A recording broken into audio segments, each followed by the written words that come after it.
show that the series, adding up the sequence that looks like 2 minus 1 over n, is divergent. So they're telling us the final result. We just need to justify it. We need to show it. We need to prove it, however you want to say it. Okay. So what can we do? Well, we might try doing something like partial sums. That's something that we could look at. Okay. But, well, the first few partial sums aren't going to be the easiest things to work with. It'll be what? 1 plus 3 halves plus 5 thirds, okay, plus 7 quarters.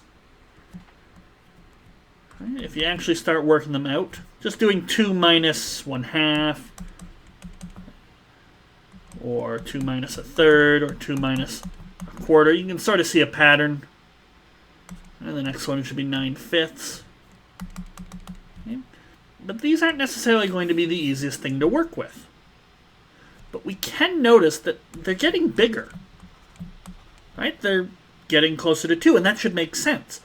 Eventually, as n gets really big, 1 over n is not contributing a whole lot. So the nth term in our sequence is going to get really, really close to 2. Okay, so let's use the nth term, or divergence test, depending on what name you prefer.